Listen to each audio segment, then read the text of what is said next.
Our next session is Blazing a Trail, smart protein startups at the frontier of innovation. In the previous session, we obviously heard, right, what should smart protein companies do?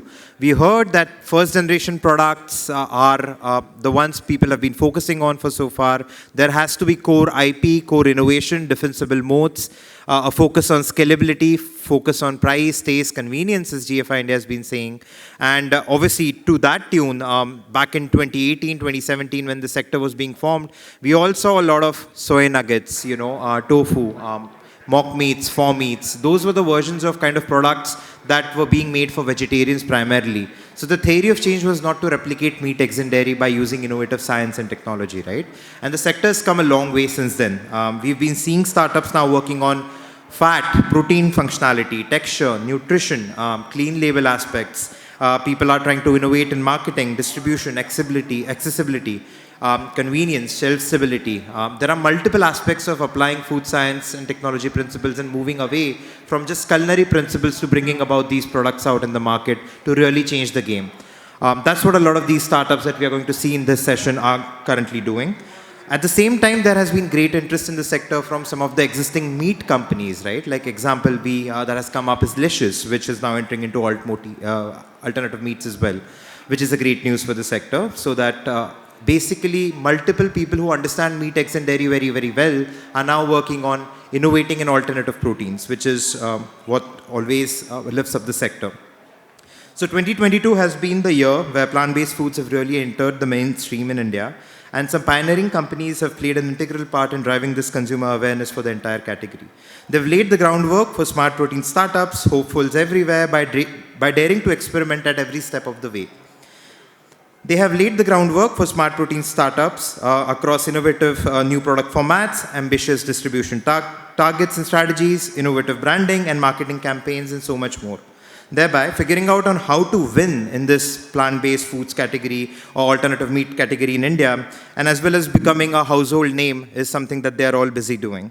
Let's take a cue from all of these trailblazers as they've been shaping and pivoting throughout their journey, and let's understand their roadmap for success, perspectives on where the sunrise sector is headed towards, and the need and help and support needed from industry and the government to capturing the most promising opportunities in the way forward. So, with a huge round of applause, let's invite our first panelist for the session, Mr. Anand Nagarajan. Anand Nagarajan is the co-founder of Shakahari. Anand is a four-time entrepreneur with prior success in education, energy, and now extends his passion and around sustainability as the co-founder and CEO of Liberate Foods, a plant protein company with a meat alternate line of products, Shakahari. Previously, Anand has set up and scaled an education services company that served clients in 165 countries. And also, Anand is an alumnus of the Harvard Business School, a trainee aviator, and an aspiring musician. Welcome to the panel, Anand. I'll also invite up next Mr. Sohail Wazir from Blue Tribe Foods. Sohail is the Chief Commercial Officer at Blue Tribe Foods, and he has focused on D2C and Horeca-based food tech company working on a mission to reinvent meat-consuming methods in India.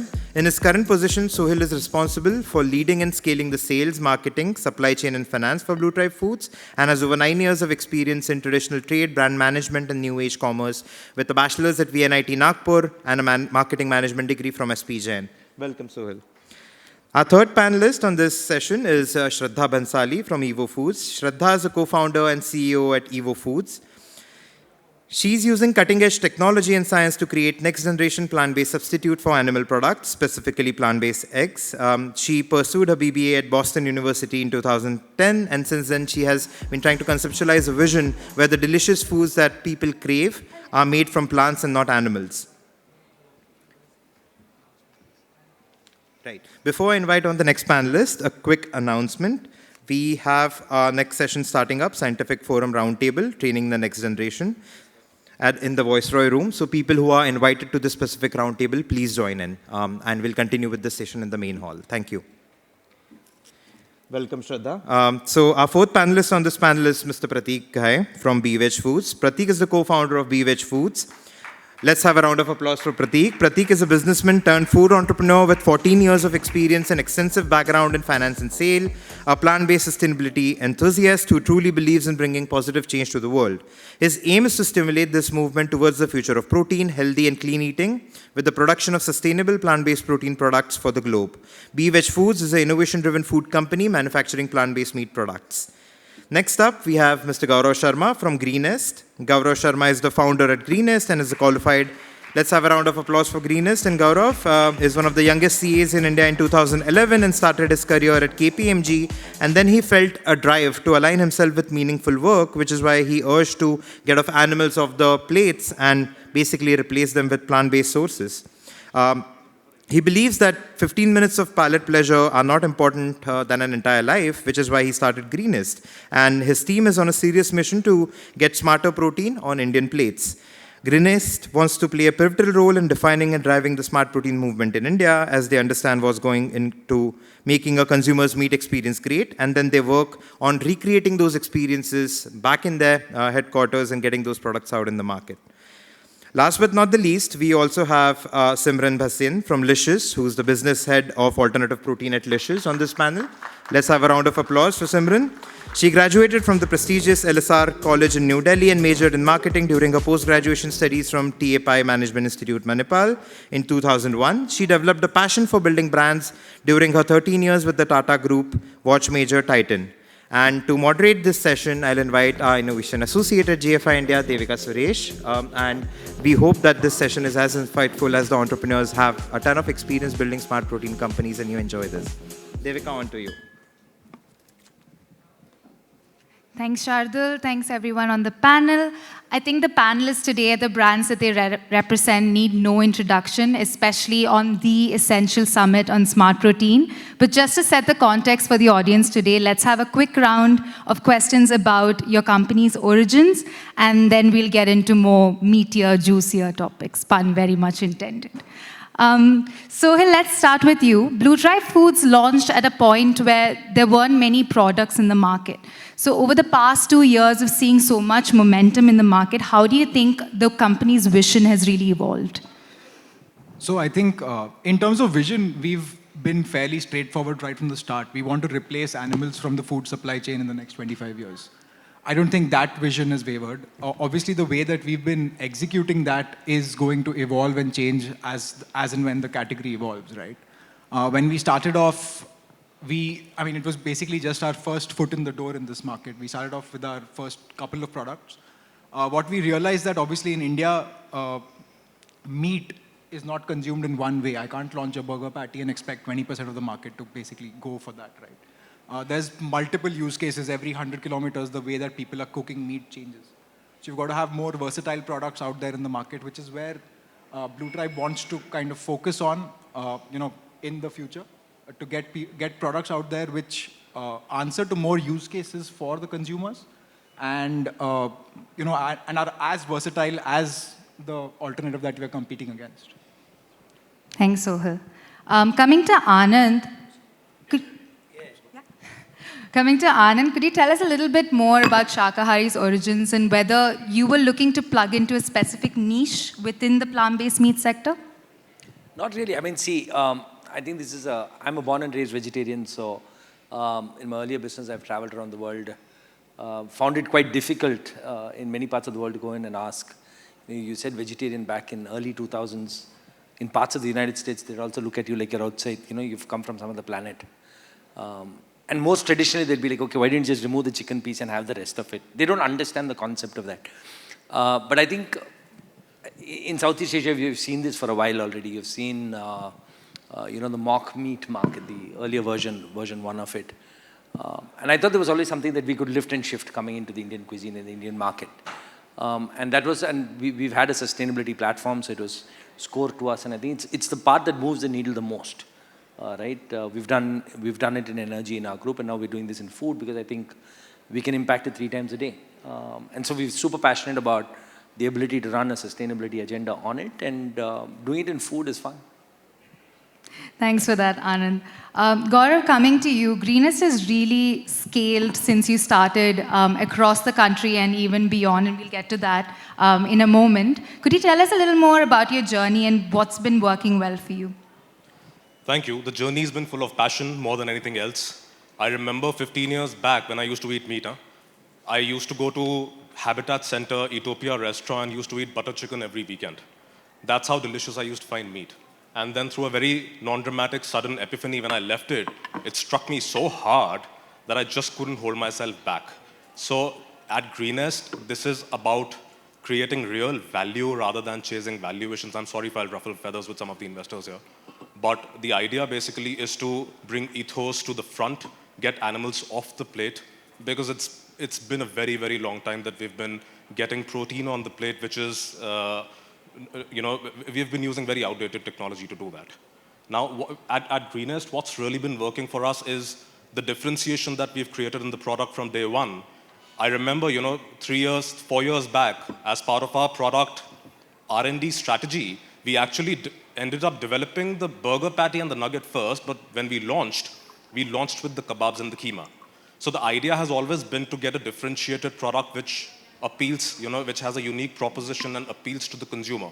Now also, during the last summit, I spoke about a certain code that we follow at Greenest. It's the taste, price, availability, permissibility code. Now taste, price, availability, everybody keeps talking about. Permissibility is something that I think will go a long way in the domestic and the international markets both when we are talking about weeding out impermissible, problematic ingredients. So we'll talk about that a little more. Thank you for that.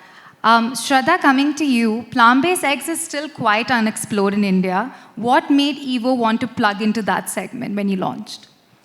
It's exactly what you said, right? It's not only very unexplored in India, but if you look at a sort of global landscape, which is how we've always viewed this opportunity, it started off a bit naively where we're like, okay, what's happening in the world? Why is no one working on eggs? And we're like, we'll work on eggs, Seems, like we can do it. Why not, right? People are making eggs. People are making meat from plants. We can make eggs. And I guess that's how it started. And then my background is actually in the hospitality industry. So, when you serve enough, desserts and enough dishes, you realize that the way Indians eat is, we eat across a spectrum, but there's this gray area, right, which is called, everyone's like a different type of eggetarian, egg outside the house, egg in cake, egg. It's very interesting. So for us, it's not an opportunity that we could ignore.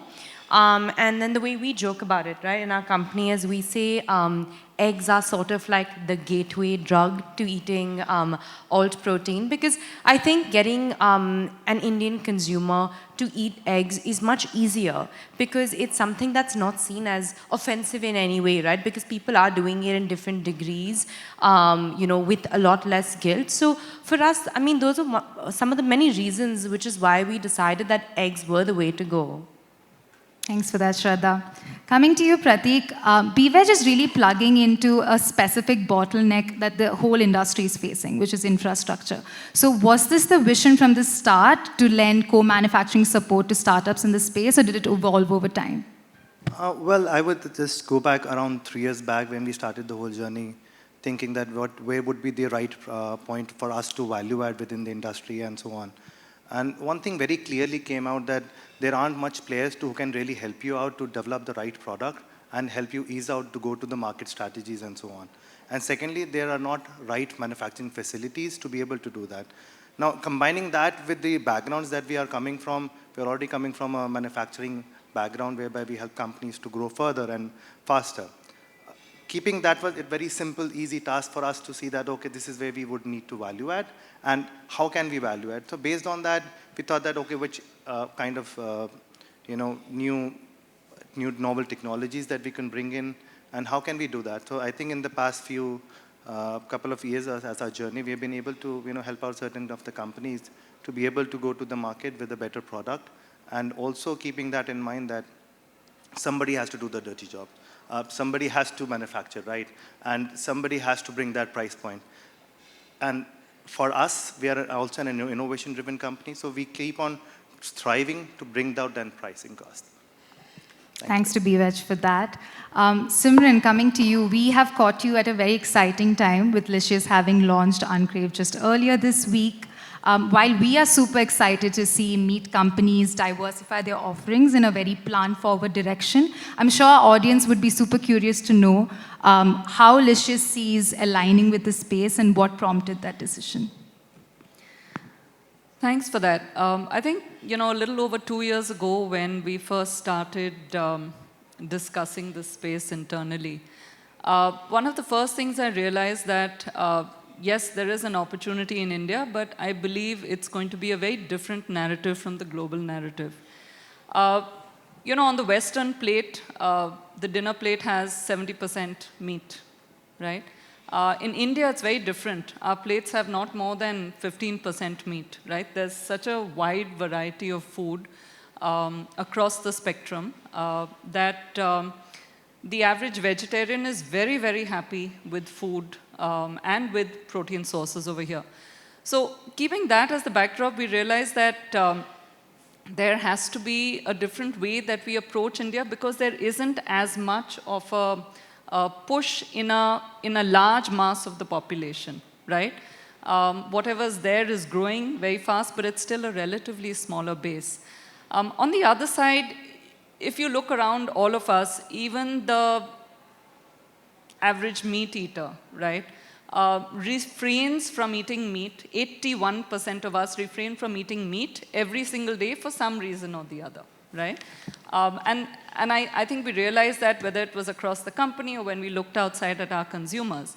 And I think the last thing that became very interesting to look was the fact that within Licious, the same way Tanish tracks the calendar, of astrology for wedding dates and so on and so forth, we realized our sales would wax and wane linked to the same festival calendar. On one side, right? And then over and above that, you add, those who are medically mandated to cut down on meat, that they're well over 100 days at a minimum, I would say. It goes up to 150 for consumers who, are refraining for other reasons as well.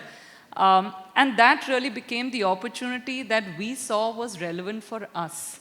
Because these are our consumers. 70% of the country eats meat. They are Licious's audience, and we understand their needs. And an initial dipstick told us that back then, the kind of products that they were sort of seeing and tasting and being able to access very easily wasn't being able to make a large dent. So a lot of people were trying. But trying once and perhaps not repeating. So keeping all this in mind, we took it up as a challenge for ourselves, saying, can we create a product where we can't tell the difference between a Licious product and now what we've launched as Uncrave? And if we can do that, then we have a space in the game to address our existing consumers. So that's really where we began. Super interesting to know. Thank you so much. So after our initial round of sort of context-setting questions, we can move into a discussion around scaling. Now that you've all been in the market for a while, I think it's about time we start addressing moving beyond the early adopter cohort, leveraging global markets, bringing down cost bases, a lot of issues like that. So I will pose my first question to Sohil as well as Anand. So both Blue Tribe and Shakahari has really pushed the envelope when it comes to marketing to garner mass appeal. So even if it's bringing on celebrities, doing in-store sampling, or having exciting promotions across panels. So what would you say has been really working for you? And apart from that, I think in our previous session with investors, we addressed this a little bit. Do you think a mass consumer campaign bringing together a bunch of different brands could be a collective win for the sector? Well, we'll give Varun this much as a win. So Sohail and I just shook hands saying that we're happy to partner with GFI to do that. Between Shakahari and Blue Tribe for sure. I'm sure the others will join. So the first thing I think we need to address is this, right? Sometimes when we keep looking at just plant protein, we end up sitting in an echo chamber and we're just hearing what we're saying. So we need to step out of this and understand the consumer market in the larger sense. Broadly, on a 6-month basis in India, about 9,700 new products/brands are launched, right, across multiple segments. So that means you're talking about close to about 20,000 new names coming out every year that are going to be thrown at consumers, right? Assume you spend between 3 and 4 hours online or digital media and exposed to brands, someone or the other is trying to sell you something or the other amongst these 20,000. Now, in that, food is one space, in that, plant-based is one sliver of that, right? So unless we look as operators in this space, as this space is being mainstream, no one else is going to look at it, right? If we continue to play with the mindset of saying, oh, it's a small niche market, consumers will consider us niche market, and then we can't blame the investors for calling us niche, because then we will still be a niche market. So I think it's incumbent on us to come out there, and we have this in our office now off late, saying, we're calling it front footing. So we're saying unless we play it front foot, there is no way this is going to become mainstream. And it's upon the early players to come out and do that. And that's exactly what I think many other companies are hopefully doing, and that's what we're trying to do is put it front and center. Don't treat it like a side of market product. Don't treat it saying, oh my God, it's niche, it'll grow slowly. No, let's be aggressive about it. And an example that I give is, when the instant noodle market was launched, the first brand that launched in the country for years, I think almost about 25 years ago, they spent about 100 crores to build it. Just one brand. And then that became a 10,000 crore category. They're still doing 4,000-5,000 crores of that a year right now. And I'm saying if 20 years ago someone could spend 100 crores to build a category, in today's age and time, if we are saying, oh no, we'll come in and do it slowly, we'll try to figure out where this market is, I think it's a very defensive game. Especially people like us, and this is our mandate internally, saying if we can't think about going out there and building a brand, building a category, if we believe in it that much, we should be ready to say, okay, listen, it's going to cost us 150 crores to do, but then we're going to build what even GFI is now calling a 19,000 crore market. So we can't say both sentences. It'll be 19,000 crores, but we won't spend the money, or we won't be brave about it. So that's how we are approaching it. Got it. And you really are front-footing it, bringing on board the likes of Dhoni and now Kohli as well. So, just adding to that, I think very, very well put there. What we realized, once we started marketing, it did grow really well initially, because you've got the innovators, the early adopters buying into the product. There is something novel about having a vegetarian product which tastes like meat, which a lot of people want to try. But beyond that, the adoption curve of the innovators and the early adopters, to get to the proverbial meat of the market, you've got to, go over that chasm that is there in the middle. And in order to do that, you've got to get your product out there on their plates or on their minds, or both, if it can be done. So we did that with, the T20 World Cup last year. Obviously, bringing on Virat and Anushka onto the brand is also a step in the same direction. We also do a lot of sampling, in the sense, because the first sort of barrier that people have towards plant-based meat is, hey, is it going to taste the same? So wherever we can, we at least try and get some wet samples into people's hands and get them to try it out. And I think that's going to be important to get people to build trust into the category that, hey, you know what, it's going to taste the same. Now the only decision that I need to make is whether I want to buy meat from an animal or meat from a plant. Got it. Thank you, Sohel. And really interesting to see what comes out of that partnership. I'd really like to bring you in here, Simran, to lend any learnings that you have from Licious in establishing meat as a consumer category. You really understand your consumer and their preference for consuming and buying meat that's rooted in hygiene, convenience, customization. So do you see any synergies there and with the alt meat category? So, Pranav in the previous session talked about the distribution infrastructure and the complete lack of a cold chain in the country. And India is known for a preference to consume fresh food in general. And I think, in that sense, the synergies that we decided to play to, because there is no one in the fresh or in the chilled space in plant meat. is that there is this infrastructure, which is one of the largest investments that Licious has made over the last 7 years. And it would be a shame if we can't put, the learnings of how this has helped Licious to use. So Uncrave's products are chilled, 0 to 4 degrees. We also said that, for a country that prefers fresh food, the perception of food that comes to you from a chilled cold chain versus frozen, we've heard many, many consumers voice, their perception of frozen food having been around for a longer time. So keeping that in mind, our products take advantage of that. We don't need to use artificial preservatives because we use the chilled chain. And our products have a shelf life of 12 to 14 days.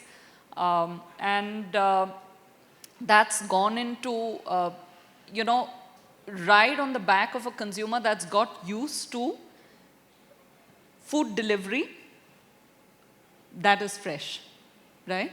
And I think for us, the other part on the convenience, while this is not because of Licious, I think globally also the whole industry is based on a ready-to-cook format. But we kind of validated that even with our consumers when we realized that first you have to get around their head, the believability sort of barrier.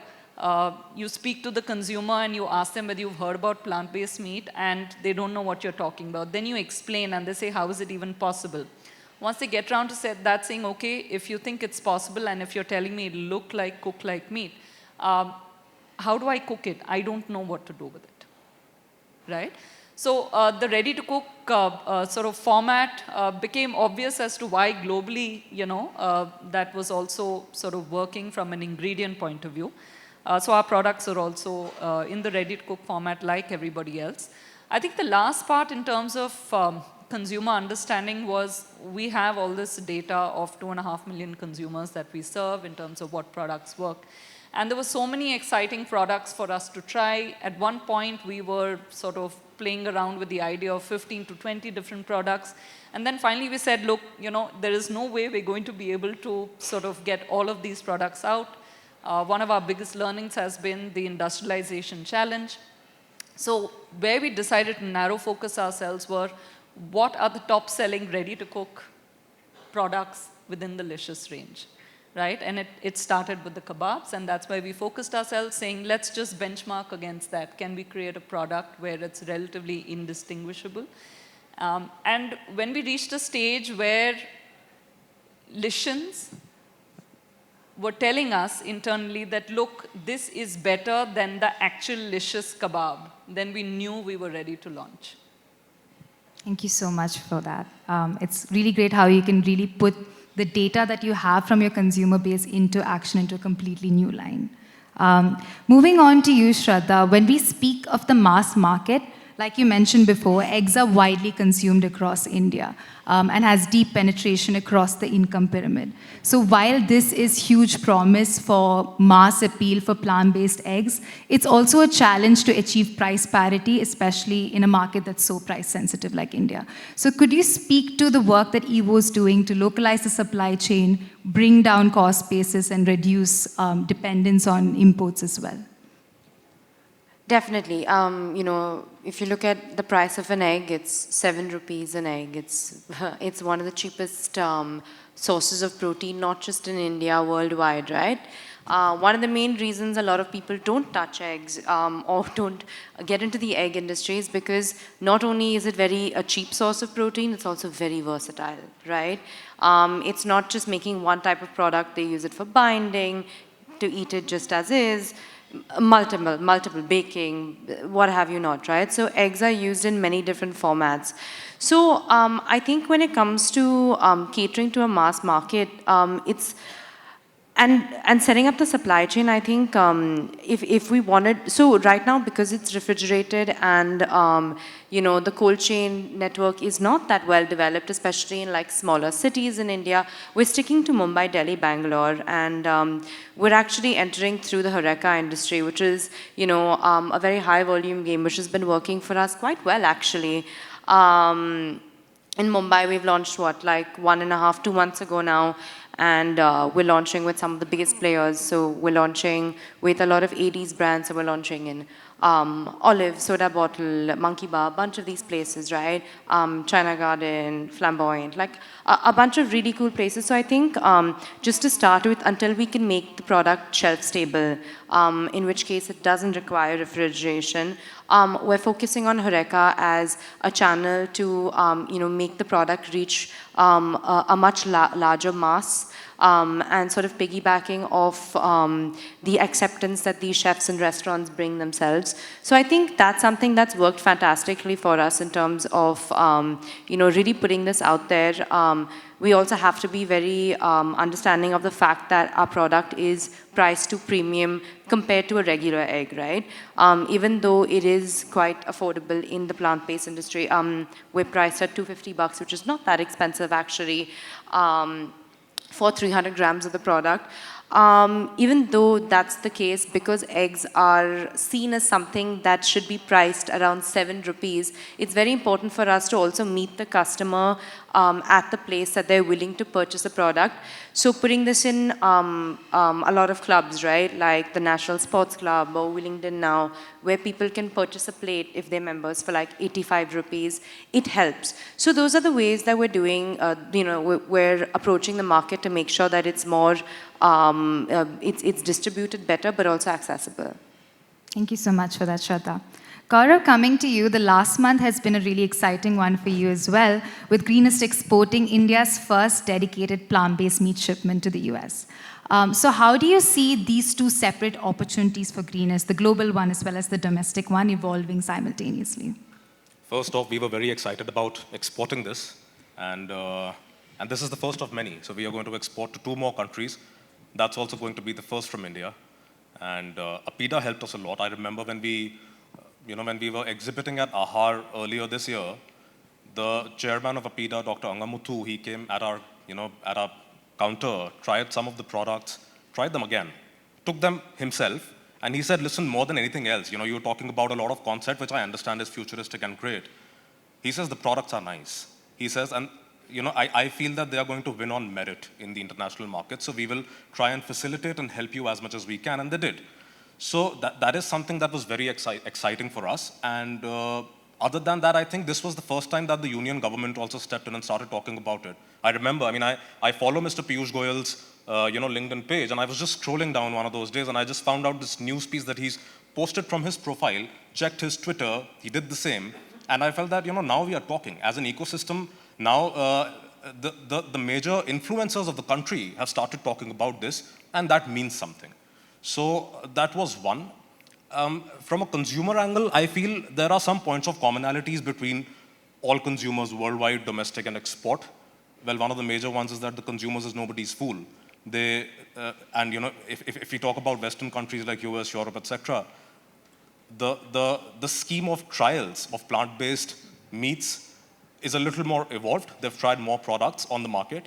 Run-of-the-mill, undifferentiated products, which a lot of companies internationally have flooded the markets with, like, let's say, nuggets, patties, and all of these things. I feel they aren't really going to, that's the reason why the market is becoming a little sluggish internationally. So I feel that from an export point of view, differentiated products, yes, but also the fact that how we can cater to specific affinities. So going back again to that point when I said permissibility, we understood that when we use soy in a product formulation, soy comes with its beanie off note. Then what the formulator does is to use maskers to, cover it up. Maskers come with their own artificial off notes. So it's a sort of a catch-22. So what we thought was that let's try and become creative about the kind of ingredients that we use. Let's try and figure out how we can weed out the problematic, ingredients and RMs from our formulations. In line with that, now more than 80% of Greenest's product portfolio is soy-free, gluten-free, so we don't have to use maskers anymore. The formulation automatically starts becoming more cleaner. We are going to launch a Sikh kebab, which is made entirely out of millets and fungi. So that's the kind of, and at the end of the day, as somebody was earlier saying, this is all about food. So at the end of the day, if I flip the back label, and I, read the ingredients, and if it's too long, it gives me a sense of discomfort. After a while, I start feeling that this is something probably artificial that I'm, putting in my mouth. Just for example, my sister, she's been a purist vegan and doesn't touch a lot of things, doesn't pick up a lot of products from the shelves. I had a very hard time initial couple of years to actually pitch Greenest's products to her. She never used to try them. She said, I'm not very comfortable with the entire, this and that and, all of XYZ products that you've used in this. So I feel that is gluten-free, soy-free, let's say something like a low glycemic index, stuff like that is really going to hit it off. Coupled, of course, with the non-negotiable fact that the product has to be tasty, because otherwise nobody comes for a repeat purchase. And we all know that repeat purchase is one of the most important metrics when somebody talks about food. Coming back to the domestic market, I feel what's really going to tick is the fact that, and I am just going to say this blatantly, we are still a little far from reaching price parity, and whoever's claiming that they have achieved price parity are actually working with a subpar palatability product. So we have to obviously maintain a certain amount of palatability, a certain level of palatability, because products which don't fare well on a consumer's palate when they are trying it for the first time are doing a lot of harm to the ecosystem. The ecosystem doesn't afford to have product trials like that. So, but that being said, the market will open up when the price points automatically will start coming down with volumes and efficiencies of manufacturing and distribution and all kinds of supply chain. Food service is going to take the lead, I feel, because let's say I want to try a burger. Now, either I buy a 300 rupee MRP pack from a website, or I, let's say, walk into a burger outlet and probably buy something priced at 100 or 150 rupees. Most people are going to do the latter, because if I'm trying something for the first time, I'm obviously going to not splurge money. So I feel food service is going to take the lead, and that's the kind of approach that we are following, and retail will follow. So yeah, that's the long and short of how I feel the markets are going to evolve both domestically and internationally. Thanks, Gaurav, for that. Super interesting to see how you view the consumer and the market going forward. Pratik, coming to you, and speaking of global opportunities, we often speak of how India can be a manufacturing hub for the world when it comes to all protein. So what do you think you need across industry partnerships, government incentivization, as well as any sort of talent development that we need for the sector to make this a reality? I would say this way. We would need all of what you mentioned about it in terms of the talent that we can get to, particularly in India. Also, how can government organizations can also help us. Also, in terms of the certain companies who are facing in the market themselves, just like companies sitting next to us. And as a whole, I think we all need to come together to be able to drive to a particular way where we can actually give the right product at the right price, where the consumer are much more happier to accept. Talking about the global opportunity, I think there is a huge global opportunity. Congratulations to Greenest to be able to do that. In terms of our vision forward, I think global opportunity is one of the things that we have always been vocal about since very beginning, that this is the opportunity that we would like to go about. And in some time, in the next few days, you will hear some good news is coming in from our side to be able to give you more confidence that yes, Make in India products are being accepted all over the globe. I would just say this way, that certain of the things that are going to be coming out in the next 6 months, we will be present in about 19 countries. So that is the kind of plan that we have, and the kind of working that we have already done with our customers that are going to be buying with us. So there's a huge global opportunities, and I think we can definitely do it. The pricing needs to come down in terms of the import costs, and I think that is where GFI and everybody else are working together to be able to make sure that certain of the import duties, and also in-house within in India, how can we drive certain materials to be able to replace them rather than having to buy from outside. So I think it's an overall, and it's a work in progress. I wouldn't say that this has been done, but as we go along, it is going to be coming along very soon. Thanks so much for that, Pratik. There's exciting news all around, which makes us all super optimistic about the sector.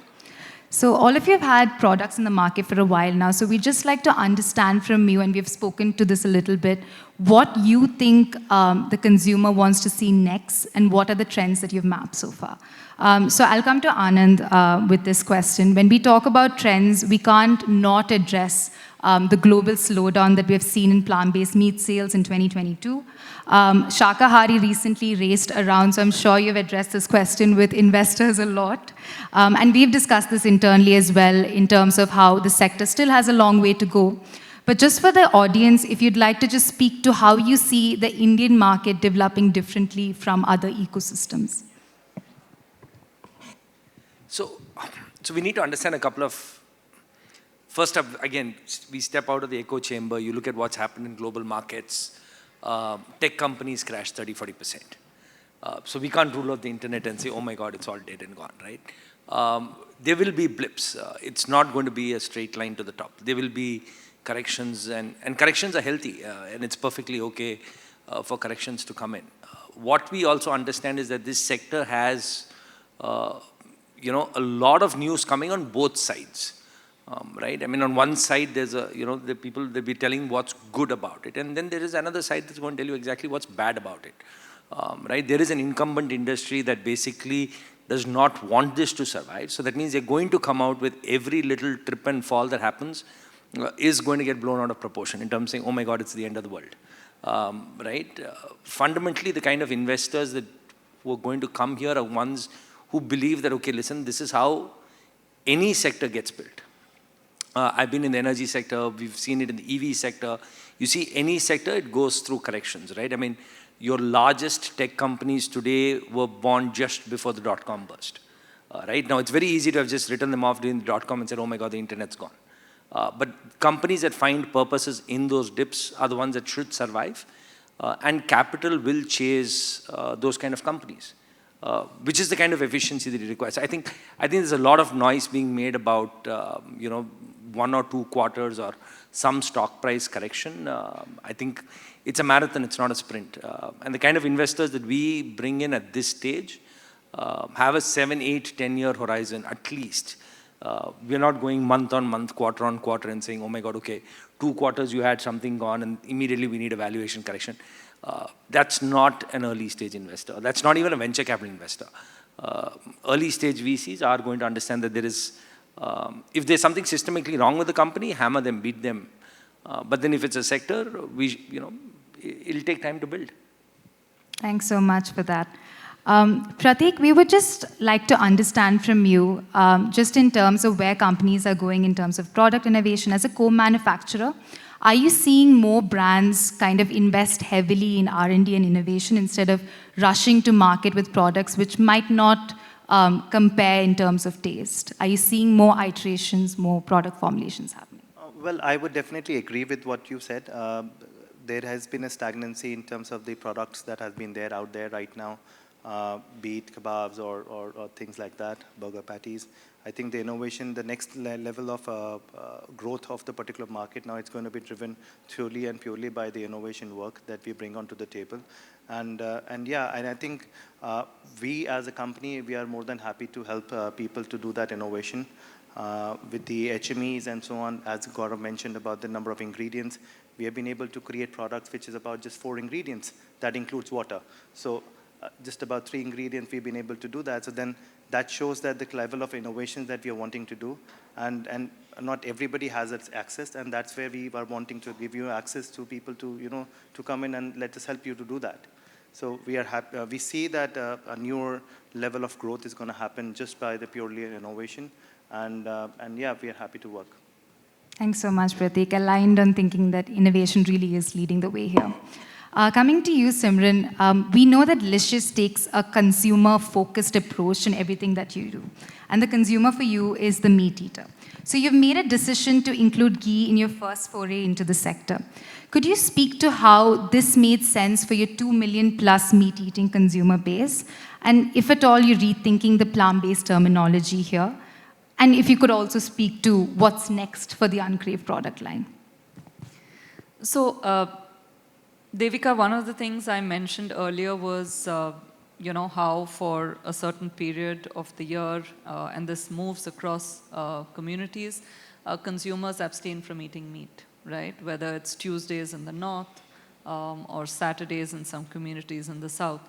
But these consumers turn vegetarian, right? And that was something that was, sort of very evident across. Yes, there's a small percentage that stop eating meat altogether, but they were not necessarily turning vegan. They were just stopping to eat meat and turn vegetarian.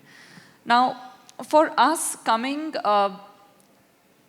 from the consumer, it has to start with the end product that you're going to give them.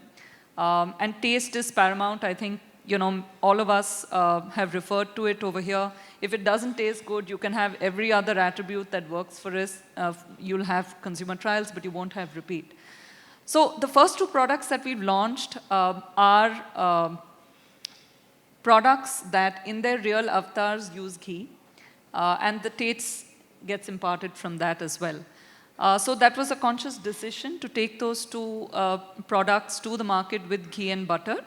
And India is a very large ghee, butter consuming country, right? So it is kind of expected. In fact, when you don't, the taste is not as appealing, and therefore that's where we've gone.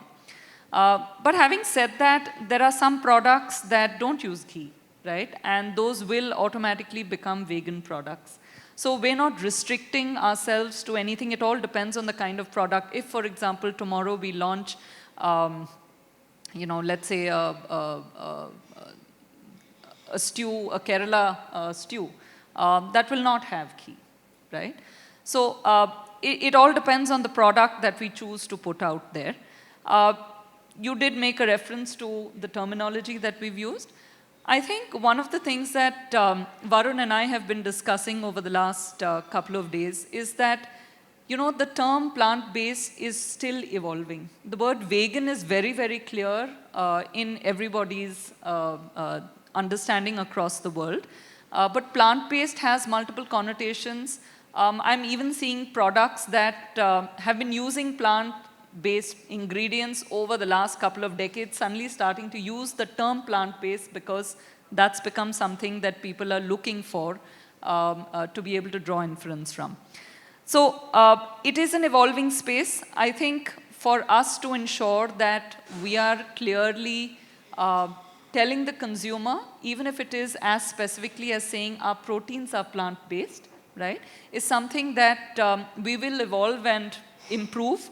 One of the reasons I was keen on launching, even though we had only 2 products, and this was a big battle internally, saying, how can you launch with such a small range? I said, it doesn't matter. It's going to take us time to expand this range, but we will learn as we go along, right? And evolving that, and there's so much of feedback that has come in the first week itself of launch, that it's been interesting. So yes, I think we are now part of the industry to help evolve it, and I'm sure we'll do it together. Thanks so much for that, Simran. It's great to see that in just 1 week of launching, there's so many learnings, and it's totally focused on the consumer. Thanks for that.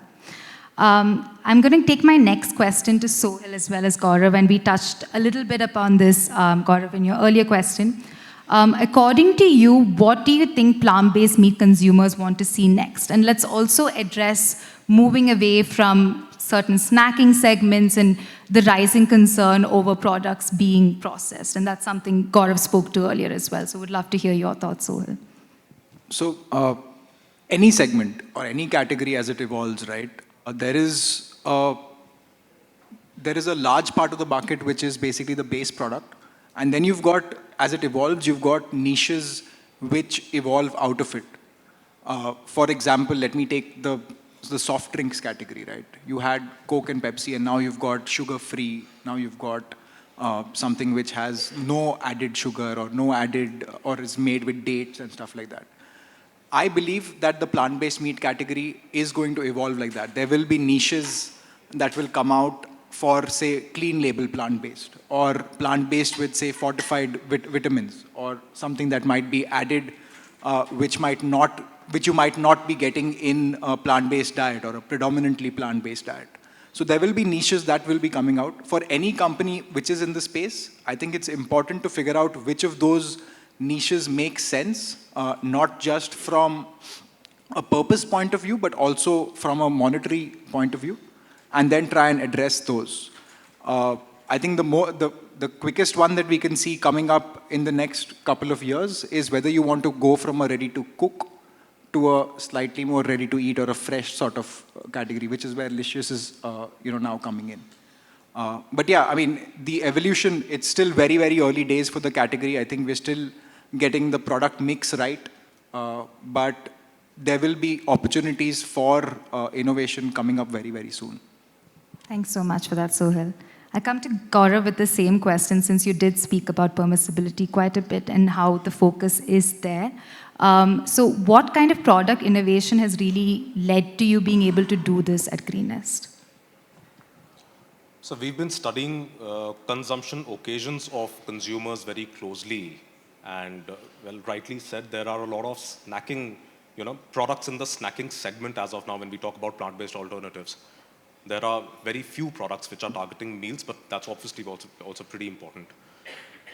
We are trying to address that. In fact, we've just made a butter chicken, so I'm very happy about that. I mean, I used to crave butter chicken all this while. So we've created products like chunks, marinated, non-marinated, out of which gravy-based products emanate, out of which value-added meals emanate. And again, these are soy-free, gluten-free. So a whole lot of potential for these kind of innovations, I feel, where the industry still could probably do a little more better in terms of product innovation is to basically improve the texture and, the bite quality of products. Extrusion obviously is going to play a very important role, but I feel that there are other untapped technologies also, fibrillization, etc., which are not that automated as of now because they're very small and niche. There are few people who are only, experimenting with them. But I feel that looking at these kind of technologies which are largely untapped till now is also something which is on the cards. And well, one important point I think which I'd like to make here is that I'm pretty happy that all pioneers are sticking to temperature controlled products. Well, whether it be frozen or it be, be it chilled. Because I feel that and I've tried quite a lot of products which are shelf stable, while that's very convenient, from a distribution angle, and obviously go-to-market and channel cost point of view. But palatability suffers again, and that I feel is, well, we can't afford to play around with that aspect of the entire consumer experience. So yeah, that's that. Thanks so much for that, Gaurav. And I'd like to bring Anand here just to speak about distribution and the challenge of logistics that you've faced in the sector, and just how it's not just quite there yet when it comes to India.